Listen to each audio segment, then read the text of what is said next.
प्रिय विद्यार्थियों, आपका स्वागत है हमारे YouTube channel Suresh MS classes में। आज के हम इस वीडियो में कुछ अभिक्रियाओं के लिए संतुलित रासायनिक समीकरण बनाना सिखाएंगे। तो अगर हमारा यह वीडियो आपको अच्छा लगता है तो प्लीज़ लाइक कर दीजिएगा। अगर हमारे चैनल पे आप नए हैं तो हमारे चैनल को आप सब्सक्राइब कर दीजिएगा और बेल आइकन की घंटी को दबाना मत भूलिएगा, जिससे आने वाली नई वीडियो की नोटिफिकेशन आपको जल्द से जल्द मिलती रहे। तो चलिए हम रासायनिक समीकरणों को संतुलित करने से पहले इसके प्रश्न को अच्छे से हम पढ़ लेते हैं। तो देखिए, इसमें प्रश्न दिया हुआ है, निम्न अभिक्रियाओं के लिए संतुलित रासायनिक समीकरण लिखिए। इसमें जो है कुछ अभिक्रियाएं दी हुई हैं, जैसा कि आप प्रश्न में देख रहे हैं। इसका हमें संतुलित रासायनिक समीकरण जो है लिखना है। तो इसको सबसे पहले हम अच्छे से पढ़ लेते हैं। तो पहला इसमें दिया हुआ है, कैल्शियम हाइड्रोक्साइड जो है कार्बन डाइऑक्साइड से जो है क्रिया करता है तो कैल्शियम कार्बोनेट और जल बनता है। उसके बाद दूसरे में दिया हुआ है, जिंक जो है सिल्वर नाइट्रेट से क्रिया करता है तो उसके बाद जो है जिंक नाइट्रेट और सिल्वर बनता है। और तीसरे में दिया हुआ है, एल्युमिनियम जो है कॉपर क्लोराइड से क्रिया करता है तो एल्युमिनियम क्लोराइड तथा कॉपर बनाता है। उसके बाद चौथा दिया हुआ है, बेरियम क्लोराइड जो है पोटेशियम सल्फेट से क्रिया करता है तो बेरियम सल्फेट और पोटेशियम क्लोराइड बनता है। तो चलिए हम क्रम से जो है एक एक करके समीकरण को संतुलित करना आपको सिखाते हैं। बस वीडियो में अंत तक बने रहिएगा, जिससे आपको अच्छे से वीडियो समझ में आए। तो इसमें जो है पहला रासायनिक अभिक्रिया दिया हुआ है, कैल्शियम हाइड्रोक्साइड कार्बन डाइऑक्साइड से क्रिया करता है तो कैल्शियम कार्बोनेट तथा जल बनता है। तो चलिए सबसे पहले इसका रासायनिक समीकरण बनाते हैं, तब उसके बाद इसको जो है हम संतुलित करना आपको सिखाएंगे। तो सबसे पहले देखिए, इसमें दिया हुआ है calcium hydroxide plus carbon dioxide. तो सबसे पहले लिखेंगे कैल्शियम हाइड्रोक्साइड। तो कैल्शियम का होता है Ca, हाइड्रोक्साइड का होता है OH और यहाँ पे whole twice CaOH whole twice हो जाएगा। उसके बाद यहाँ पे प्लस का चिन्ह है, प्लस लगाएंगे। फिर कार्बन डाइऑक्साइड लिखेंगे। तो कार्बन डाइऑक्साइड का सूत्र होता है CO2। उसके बाद यहाँ पे अभिक्रिया का चिन्ह दिख रहा है आपको, एक तीर का निशान जो है अभिक्रिया को दर्शाता है, कोई रासायनिक अभिक्रिया हो रही है। तो यहाँ पे अभिक्रिया का चिन्ह लगाएंगे। उसके बाद कैल्शियम कार्बोनेट लिखेंगे। कैल्शियम का होता है Ca, कार्बोनेट का होता है CO3। तो हो जाएगा कैल्शियम कार्बोनेट। फिर यह है यहाँ पे प्लस जल, तो यहाँ पे प्लस करके जल लिखेंगे। जल का सूत्र होता है H2O। अब हम आपको जो है इसे संतुलित करना आपको सिखाएंगे। तो समीकरण संतुलित करने के लिए हम आपको एक अच्छा सा ट्रिक बताएंगे, जिससे आप आसानी से 1 मिनट के अंदर कोई भी बड़ा से बड़ा समीकरण संतुलित कर सकते हो। तो चलिए हम वह ट्रिक देख लेते हैं। तो सबसे पहले इसमें हमें जो है एक सारणी बना लेना है। तो यहाँ पे हम एक सारणी बना लेते हैं, 3 खानों वाली सारणी होनी चाहिए। देखिए, जैसा कि आप दिख रहा है, ये 3 खानों वाली सारणी है। इसमें जो है पहले लिखेंगे तत्व और दूसरे में लिखेंगे लेफ्ट हैंड साइड और तीसरे में लिखेंगे राइट हैंड साइड। तो देखिए, तत्व में जो है जो तत्व इसमें भाग लिए हैं अभिक्रिया में, उसको लिखेंगे इधर, और लेफ्ट हैंड साइड में ए वाला पक्ष लिखेंगे और राइट हैंड साइड में ए वाला पक्ष लिखेंगे। ये बायां पक्ष होगा, ये दायां पक्ष होगा। तो देख लेते हैं इसमें कौन कौन से तत्व भाग लिए हैं। देखिए, यहाँ पे कैल्शियम है। एक बार एक ही तत्व लिखना है, चाहे 2 बार दिया हो, कई बार दिया हो, एक ही बार उसको लिखना है। तो जैसे कैल्शियम दिया हुआ है तो यहाँ पे Ca लिखेंगे इसका संकेत। उसके बाद ऑक्सीजन भाग लिया है तो O लिखेंगे। यहाँ पे हाइड्रोजन है, H लिखेंगे। उसके बाद जो है कार्बन है, C लिखेंगे। उसके बाद जो है इसमें कार्बन के बाद क्या है, ऑक्सीजन। ये सब तो लिख चुके हैं पहले से। कुल मिला के इसमें 4 ही तत्व भाग लिए हैं। अब इसमें देखना है इनकी संख्या बाएं पक्ष और दाएं पक्ष में कितनी है। तो बाएं पक्ष में देख लेते हैं कितनी है संख्या। कैल्शियम की कितनी है देख लीजिए, 1 है, तो यहाँ पे 1 लिखेंगे। उसके बाद ऑक्सीजन की संख्या देखते हैं कितना है। यहाँ पे देखिए, इससे 2 में गुणा है और ये भी 2 में गुणा है। यहाँ पे ऑक्सीजन का 2 से गुणा होता है और हाइड्रोजन का भी 2 से गुणा होता है। तो कहने का मतलब यहाँ पे 2 ऑक्सीजन है और 2 ऑक्सीजन यहाँ पे है, कुल मिला के 4 ऑक्सीजन, यहाँ पे लिखेंगे 4। उसके बाद जो है हाइड्रोजन देखेंगे, क्योंकि 2 से इसमें गुणा है तो हाइड्रोजन क्या कितना हो जाएगा, 2 हो जाएगा, यहाँ पे 2 लिख दीजिए। उसके बाद कार्बन कितना है, कार्बन 1 है यहाँ पे। अब चलते हैं दाएं पक्ष में, देखते हैं राइट हैंड साइड में, तो कैल्शियम कितना है देख लीजिए, इधर 1 है। उसके बाद ऑक्सीजन कितना है, देखिए इधर ऑक्सीजन यहाँ पे 3, 3 1 4 ऑक्सीजन है। उसके बाद जो है हाइड्रोजन देख लीजिए, हाइड्रोजन यहाँ पे 2 है तो 2 लिख लीजिए। उसके बाद देखिए कार्बन कितना है, तो कार्बन यहाँ पे क्या है, 1 है। इस तरह से देख लेते हैं यहाँ पे संतुलित है कि नहीं, तो अगर संतुलित नहीं रहेगा तो संतुलित करेंगे, संतुलित हो जाता है कोई बात नहीं, देखते हैं। तो यहाँ पे 1 1 4 4 2 2 1 1, इस तरह से समीकरण जो है संतुलित हो चुका है। आपको संतुलित करने की जरूरत नहीं है, लेकिन एक बार आपको ऐसे करके बना लेना है। तो चलिए अब हम आपको दूसरा समीकरण संतुलित करके सिखाते हैं। दूसरा रासायनिक अभिक्रिया दिया हुआ है, जिंक जो है सिल्वर नाइट्रेट से अभिक्रिया करता है, तो जिंक नाइट्रेट और सिल्वर बनाता है। तो चलिए इसको सीखते हैं।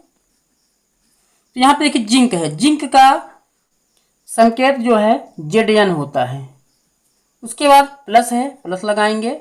सिल्वर नाइट्रेट है, सिल्वर नाइट्रेट, सिल्वर को Ag से प्रदर्शित करते हैं और नाइट्रेट को NO3 से, ये हो जाएगा सिल्वर नाइट्रेट। उसके बाद यहाँ पे क्या है, अभिक्रिया का चिन्ह दिया हुआ है, फिर यहाँ लिखना है zinc nitrate, zinc nitrate, zinc का होता है Zn, नाइट्रेट का होता है NO3। उसके बाद प्लस क्या है, सिल्वर है, सिल्वर का क्या होता है, Ag होता है। अब देखिए इसमें इसको एक बार चेक कर लेते हैं, सिल्वर नाइट्रेट और जिंक नाइट्रेट, क्या ये दोनों सूत्र सही हैं? आपको लगता होगा कि दोनों सही हैं, लेकिन इसमें से जो है एक गलत है। फिर आपको हम सिखाते हैं कैसे आप सही कर सकते हैं, इसको आप एक बार चेक कर लिया करिए। तो चलिए हम इसको जो है रफ में आपको बताते हैं। तो देखिए जैसे यहाँ पे AgNO3 है, Ag हो जाएगा ये, और उसके बाद जो है NO3, इसको अलग कर लेंगे। Ag यहाँ पे सिल्वर है, NO3 यहाँ पे नाइट्रेट है। तो देखिए Ag पे जो है 1 पॉजिटिव चार्ज होता है और नाइट्रेट पे 1 निगेटिव चार्ज होता है। इस तरह से अगर समान चार्ज रहेगा तो कट जाता है, तो यहाँ पे बन जाता है AgNO3 सिल्वर नाइट्रेट। इस तरह से फार्मूला हो जाएगा, ये तो सही है। अब दूसरा चेक करते हैं, ZnNO3, इसको चेक करते हैं, ZnNO3, Zn यहाँ पे जिंक है और NO3 यहाँ पे नाइट्रेट है। उसके बाद देखिए जिंक पर जो है 2 पॉजिटिव चार्ज होता है और नाइट्रेट पे 1 निगेटिव चार्ज होता है। तो ध्यान देना है, ऐसे हमें तीर का निशान, तीर बना लेना है, ऐसे करके एक ट्रिक है आपको बता रहे हैं। तो यहाँ पे जो 2 है यहाँ पे चला आएगा +2, और यहाँ पे जो -1 है यहाँ पे -1 आ जाएगा। इस तरह से देखेंगे, जो Zn है यहाँ पे हम लिख लेंगे। अगर यहाँ पे -1 या +1 कुछ भी है तो 1 नहीं लिखा जाता, सिर्फ जो यहाँ पे दिया है वही यहाँ पे लिख लेंगे। उसके बाद यहाँ पे नाइट्रेट है, यहाँ पे नाइट्रेट उतार लेंगे। उसके बाद जो 2 है, 2 को जो हम यहाँ पे ऐसे लिख देंगे। इस तरह से जो है ये बन जाएगा।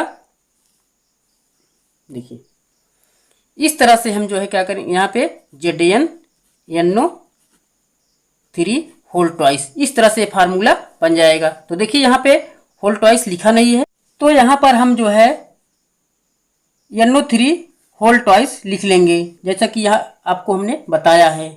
तो इस तरह से सूत्र बन जाएगा, एक बार चेक कर लिया करिए। उसके बाद जो है अब हम जो है इसको जो है संतुलित करना आपको सिखाते हैं। तो समीकरण संतुलित करने का ट्रिक यही है, आप 3 खानों वाली सारणी बना लीजिए। आप एक बार अगर इसको सीख जाते हैं तो अच्छे से, बहुत आसान तरीके से 1 मिनट के अंदर अच्छे से आप समीकरण को संतुलित कर सकते हैं। तो यहाँ पे लिखेंगे हम तत्व, यहाँ पे लिखेंगे लेफ्ट हैंड साइड और यहाँ पे लिखेंगे राइट हैंड साइड। तो यहाँ पे तत्व, कितने तत्व हैं भाग लिए हैं, तो यहाँ पे जिंक है, जिंक लिखेंगे। Ag है, जिसको सिल्वर कहते हैं, Ag लिखेंगे। उसके बाद नाइट्रोजन है, N है, ऑक्सीजन है, O, जिसको लिखेंगे यहाँ पे। अब यहाँ पे देखेंगे इनकी संख्या कितनी है, बाएं पक्ष में, बायां पक्ष है, दायां पक्ष है। बाएं पक्ष में जिंक की संख्या कितनी है, 1 है, तो 1 लिखेंगे। Ag की संख्या कितनी है, यानी सिल्वर की 1 है। नाइट्रोजन की संख्या कितनी है, 1 है।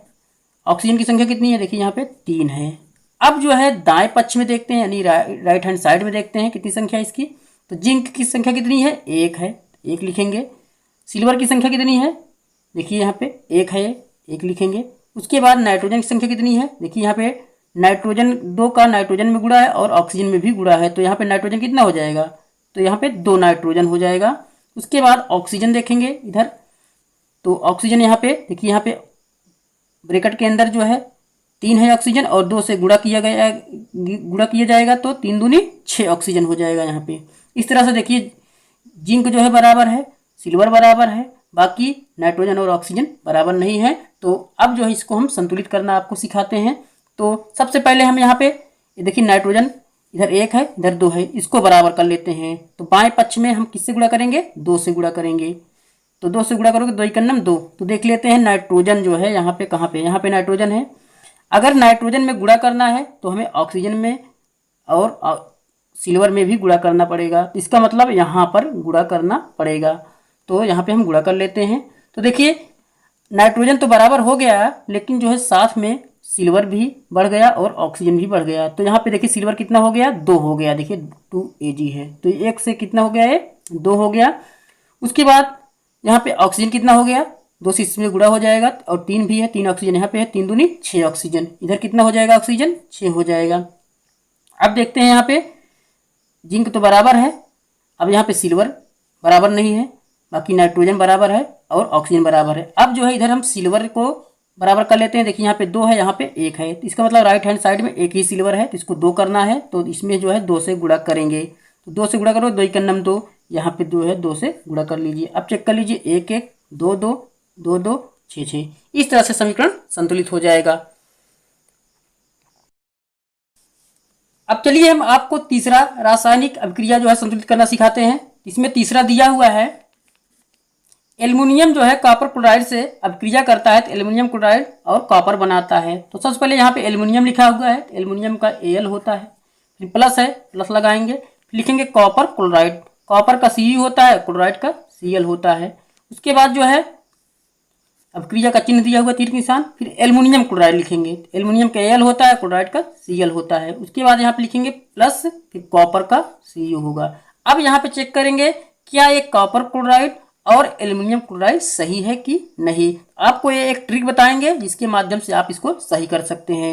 ये दोनों आपस में क्या है, गलत हैं, तो कैसे इसको हम सही करेंगे। तो चलिए आपको हम पहले आपको इसको समझा देते हैं कैसे इसको आप सही कर सकते हैं। जैसे यहाँ पे कॉपर क्लोराइड है, तो यहाँ पे Cu लिखेंगे और यहाँ पे Cl लिखेंगे, ये कॉपर हो जाएगा, क्लोराइड हो जाएगा। तो देखिए कॉपर पे 2 पॉजिटिव चार्ज होता है, क्लोराइड पे 1 नेगेटिव चार्ज होता है। तो देखिए यहाँ पे इसको ऐसे एक तीर बना लेंगे, ये जो 2 पॉजिटिव है यहाँ पे आ जाएगा और जो 1 नेगेटिव है ये यहाँ पे आ जाएगा। अब कॉपर को ऐसे उतार लेंगे, अगर कोई 1 पॉजिटिव या 1 नेगेटिव में रहेगा तो उसका कोई यहाँ पे महत्व नहीं रहेगा, सिर्फ जो ऊपर दिया रहेगा वो उतार लिया जाएगा। यहाँ पे कॉपर हम उतार लेंगे। उसके बाद यहाँ पे Cl है, Cl लिखेंगे और जो 2 पॉजिटिव है इधर चला आया था, तो 2 जो है यहाँ पे हम इस 2 को यहाँ पे लगा देंगे, ये बन जाएगा CuCl2, ये बन गया कॉपर क्लोराइड। देखिए कॉपर क्लोराइड गलत है, तो यहाँ पे 2 लगा देंगे, तब सही हो जाएगा। अब चेक करते हैं कि एल्युमिनियम क्लोराइड सही है कि नहीं। एल्युमिनियम का Al होता है, क्लोराइड का Cl हो जाएगा। एल्युमिनियम पे 3 पॉजिटिव चार्ज होता है, क्लोराइड पे जो 1 नेगेटिव चार्ज होता है। ऐसे तीर बना लेंगे, 3 जो है यहाँ पे चला आएगा और 1 जो है यहाँ पे चला आएगा, 1 नेगेटिव। उसके बाद जो है एल्युमिनियम लिखेंगे और उसके बाद जो है 1 पॉजिटिव या 1 नेगेटिव का कोई महत्व नहीं रहेगा यहाँ पे। उसके बाद जो है Cl है, यहाँ पे Cl लिखेंगे, जो 3 है यहाँ पे इसको यहाँ लिख दिया जाएगा। इस तरह से देखिए AlCl3, इस तरह से सूत्र बन जाएगा। अब सही हो जाएगा। यहाँ पे देखिए 3 नहीं लिखा गया था, ये गलत है, तो यहाँ पे हम 3 इसको लिख देंगे। अब ये सही हो गया। अब चलिए हम आपको समीकरण को संतुलित करना सिखाते हैं।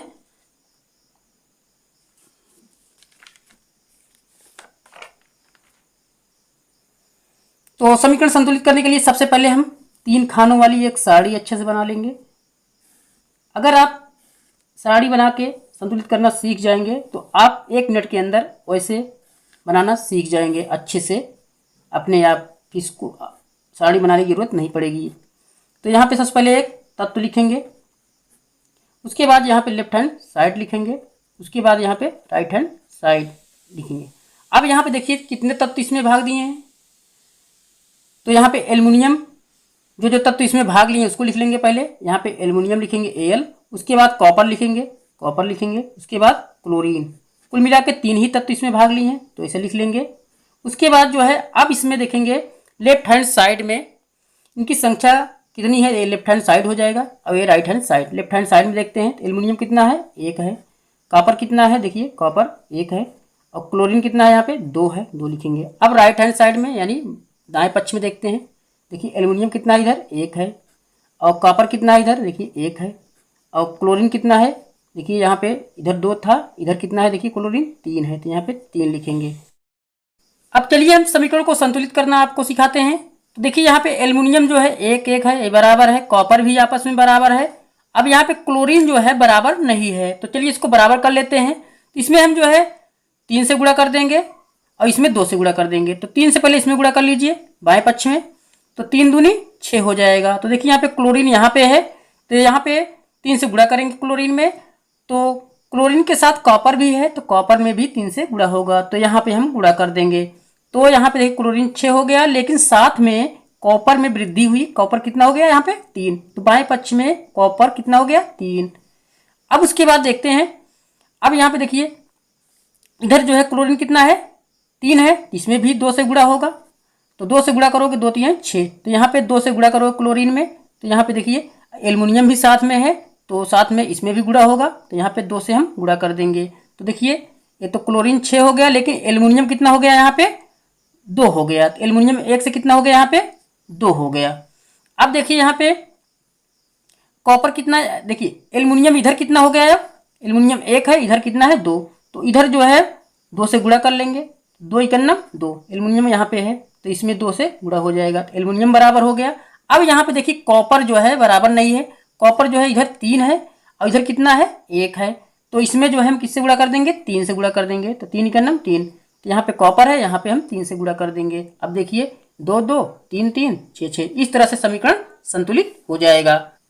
अब आपको हम चौथे रासायनिक अभिक्रिया को संतुलित करना सिखाएंगे। तो देखिए इसमें दिया हुआ है बेरियम क्लोराइड पोटेशियम सल्फेट से क्रिया करता है, तो बेरियम सल्फेट और पोटेशियम क्लोराइड बनाता है।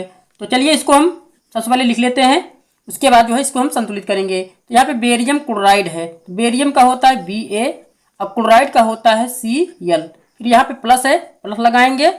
उसके बाद जो है यहाँ पे पोटेशियम सल्फेट लिखा है, पोटेशियम का होता है K और सल्फेट का होता है SO4।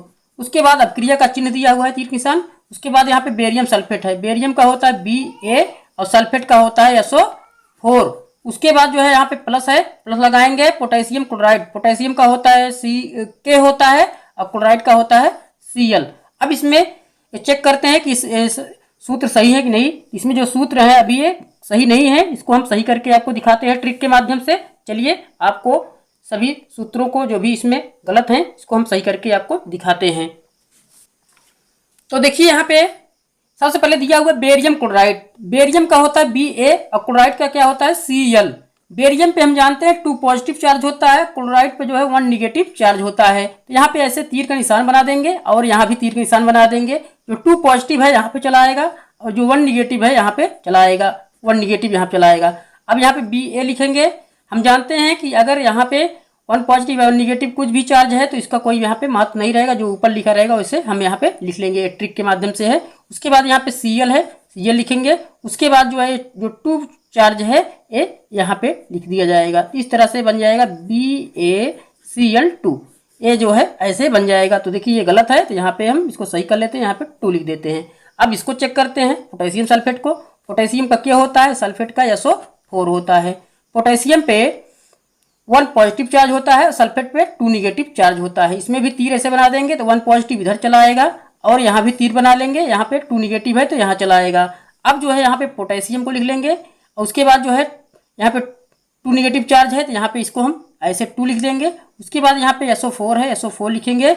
अगर यहाँ पे 1 पॉजिटिव या 1 निगेटिव रहेगा तो इसका कोई महत्व नहीं रहेगा, ऊपर जो लिखा रहेगा उतने यहाँ पे हम लिख लेंगे। इस तरह से हम जो है ऐसे बना लेंगे K2SO4, ये बन जाएगा सूत्र। देखिए ये गलत है, यहाँ पे 2 लिख देंगे तो अब सही हो जाएगा। अब जो है इसको चेक करते हैं BaSO4 को, एक बेरियम सल्फेट है। अब इसमें देखिए बेरियम पे 2 पॉजिटिव चार्ज होता है और सल्फेट पे 2 निगेटिव चार्ज होता है। तो चार्ज अगर समान रहेगा तो कट जाता है। इस तरह से ये बन जाएगा BaSO4। तो ये सही है। उसके बाद जो है अब पोटेशियम क्लोराइड को चेक करते हैं। पोटेशियम का क्या होता है, क्लोराइड का Cl होता है। पोटेशियम पे 1 पॉजिटिव चार्ज होता है, क्लोराइड पे 1 निगेटिव चार्ज होता है। समान चार्ज है, कट जाएगा तो इस तरह से बन जाएगा KCl। तो ये सही है ये भी। अब चलिए इसको हम संतुलित करना आपको सिखाते हैं। समीकरण संतुलित करने के लिए सबसे पहले हम 3 खानों वाली एक सारणी बना लेंगे। यहाँ पे 3 खानों वाली आप सारणी बना लीजिए। अब यहाँ पे लिख लेंगे तत्व, यहाँ पे लिख लेंगे लेफ्ट हैंड साइड और यहाँ पे लिख लेंगे राइट हैंड साइड। तो जो है कौन कौन से तत्व इसमें भाग लिए लिख लेंगे। यहाँ पे बेरियम है यहाँ पे, उसके बाद क्लोरीन है Cl है इसका, पोटेशियम है K होगा इसका, सल्फर है सल्फर का S होता है, उसके बाद जो है ऑक्सीजन है ऑक्सीजन का O होता है। अब यहाँ पे चेक करेंगे लेफ्ट हैंड साइड में कितने तत्व इसमें भाग लिए हैं। तो बेरियम कितना है 1 है, और क्लोरीन कितना है यहाँ पे देखिए 2 क्लोरीन है ये 2 लिखेंगे। पोटेशियम कितना है यहाँ पे 2 है 2 लिखेंगे। सल्फर कितना है यहाँ पे 1 है 1 लिखेंगे। ऑक्सीजन कितना है यहाँ पे 4 है तो यहाँ पे 4 लिख लेंगे। अब जो है राइट हैंड साइड में देखेंगे बेरियम कितना है 1 है, क्लोरीन कितना है इधर देखिए 1 है तो यहाँ पे 1 लिखेंगे। पोटेशियम कितना है इधर देखिए 1 है 1 लिखेंगे। सल्फर कितना है इधर देखिए 1 है 1 लिखेंगे। ऑक्सीजन कितना है इधर देखिए 4 है तो 4 लिखेंगे। तो देखिए यहाँ पे बेरियम बराबर है, उसके बाद क्लोरीन बराबर नहीं है, पोटेशियम भी बराबर नहीं है, सल्फर बराबर है और ऑक्सीजन बराबर है। तो इसमें कुल मिला के क्लोरीन और पोटेशियम ये दोनों बराबर नहीं है, तो इसको बराबर कर लेते हैं। तो देखिए सबसे पहले क्लोरीन बराबर करेंगे। देखिए यहाँ पे क्लोरीन 2 है, इधर कितना है 1 इस साइड में राइट हैंड साइड में, तो यहाँ पे 2 से गुणा कर दीजिए 2 × 9 2। तो क्लोरीन में अगर गुणा करेंगे तो साथ में पोटेशियम भी है तो इसमें भी 2 से गुणा होगा। तो यहाँ पे क्लोरीन तो 2 हो गया, लेकिन पोटेशियम कितना हो गया ये भी 2 हो गया। तो पोटेशियम यहाँ पे बन जाएगा कितना ये भी 2 हो जाएगा। अब देखिए चेक करते हैं 1 1 2 2 2 2 1 1 4 4। इस तरह से अब यह समीकरण जो है संतुलित हो चुका है। तो कोई भी समीकरण होगा कठिन से कठिन आप इस ट्रिक के माध्यम से आप अच्छे से सॉल्व कर सकते हो और संतुलित कर सकते हो। तो आपको हमारा वीडियो कैसा लगा कमेंट करके ज़रूर बताइएगा। तो अगर अच्छा लगे तो प्लीज़ हमारे वीडियो को आप लाइक कर दीजिएगा। अगर चैनल पे नए हैं तो प्लीज़ आपसे एक बार फिर निवेदन है कि हमारे चैनल को आप सब्सक्राइब कर दीजिएगा और बेल आइकन की घंटी को दबाना मत भूलिएगा। धन्यवाद।